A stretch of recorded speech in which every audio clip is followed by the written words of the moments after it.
All right, we're trying this one more time. So I hope everybody is having a super day duper Saturday. I've got another murder story for you, of course. Are you ready? This one takes place in Springfield, Pennsylvania, and it's a mass mall shooting in 1985. Before I give you all the deets though, as usual, do not forget to like and subscribe to my YouTube channel, Storytime with Auntie Cuckoo, K-O-O. Let's do it. So, like I said, this takes place in Springfield, Pennsylvania, and the key player is Sylvia Segrist. She's 25 years old. She's an absolute military fanatic. She actually was in the army, but got discharged after only 2 months for unusual behavior.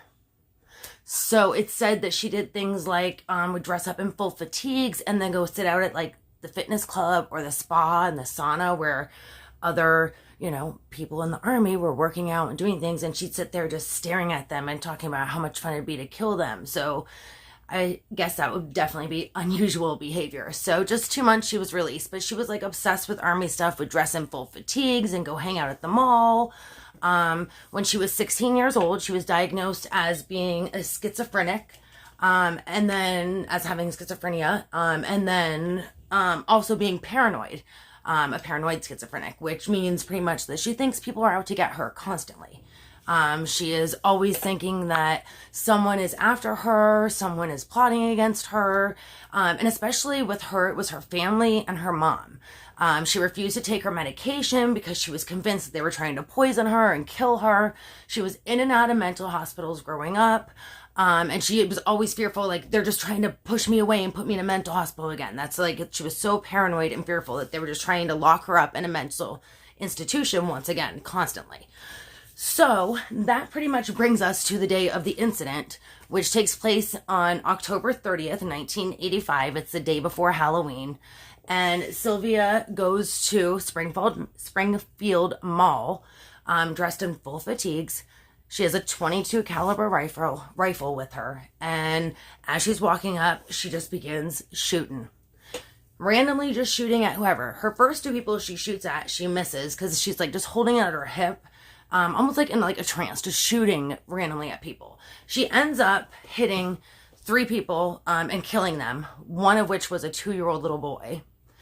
She injures another 7 people before finally a young man, 24-year-old John or Jack LaFleur, was there with his girlfriend, and the day before Halloween, like I said, it was October 30th, he's thinking that it's like a Halloween prank or something. So he like walks up to her and like grabs a rifle and subdues her, not realizing that like this is a real shooting taking place, and he's able to restrain her and then realize what's going on, and then the security come and they arrest her.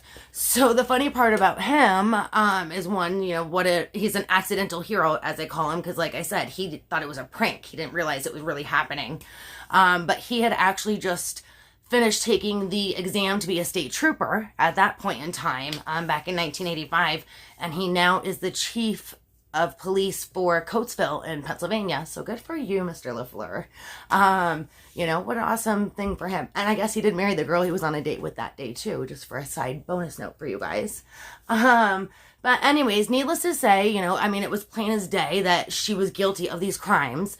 So she was found guilty of 3 counts of murder and 7 counts of attempted murder, although she was found mentally ill at the time of the crimes. It is said that she spent some time in and out of a mental institute after being sentenced, but currently that she is in a correctional facility. When asked like why, this happened and stuff, her first comment was, "My family made me nervous." And another comment was that she was so paranoid that her family was trying to get her back into a mental institute to lock her up forever that she thought it would be better and safer in prison. Is like how twisted and where her mind was and, her mental illness. So there's that story. Also it is said too, not that I've talked to Sylvia myself or anything, but that she is remorseful, obviously, you know, when she is being treated and taking her medication appropriately and is able to process what happened. She's very remorseful about it. And that she's kind of pushed and reached out to politicians and talked about, you know, how easy it was for her to get a gun.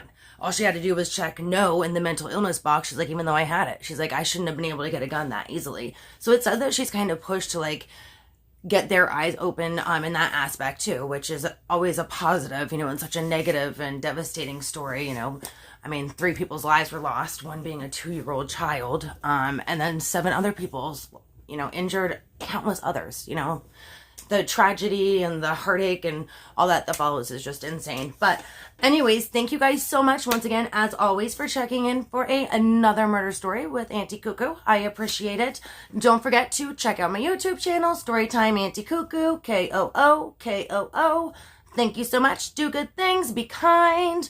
You know, spread love and appreciation. Lift one another up. Have a good and safe weekend. Deuces.